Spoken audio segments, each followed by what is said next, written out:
Are the fighting machinists in the house? Yes. Yes. Are the fighting machinists of the Minnesota State Council in the house? Yes. My question to you, brothers and sisters, are you willing to join me in this fight to organize new members right here in the state of Minnesota? Yes.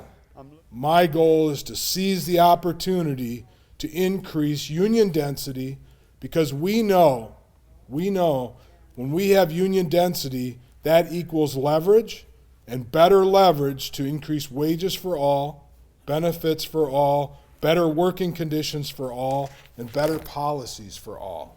Minnesota is one of the few states that over the last few years, union membership has actually increased. One of only a handful of states been able to do that. The ability to collectively bargain is foundational. The ability to have prevailing wage is fundamental. The ability to make sure that our wages and our health care plans are solid, those impact our lives. I am the proud mother of a machinist who works in a right-to-work state. And so I am going to chase my kid and labor laws across this country to the end of the earth to make sure that we end right-to-work laws across our country. We've gotten a lot done in this last year. We have so much more to do. I want you to know that as we look towards this next year and the work that we have with us, I am so ready to stand with you, even in the cold, to make sure that you have all of the support that you need to make sure that we can make this country work for working people. In today's world, we fully understand there are those who are working to divide us. I believe we can work together to cross those divides and come to a fundamental place centering on solidarity. We need to build on what we did in 2021 and make 2022 a space where workers are winning.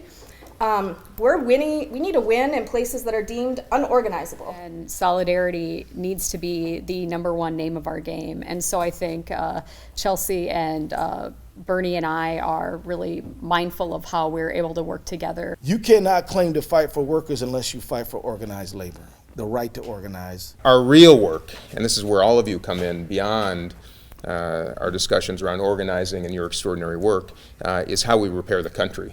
I'm not talking about physically, I'm talking about communally and politically and otherwise, because nothing we talk about today is going to be of any bit of importance whatsoever if we don't keep our country from imploding. Our first obligation is to try to find some way, create spaces and places to take steps towards each other, not away from each other. It's because all of us, regardless of party, has pulled in the same direction and made the system really the envy of the country. I get calls from my fellow secretaries of state from both parties saying, how'd you guys do that? How'd you pull that off? How'd you get that law passed? Can we be more like you? The goal is for us to help people afford their lives. We are ready to take on any employer at any time, anywhere. I would look for a motion to adjourn. Second. Motion and a second. All in favor say aye. Aye. All opposed? We are adjourned. Thank you.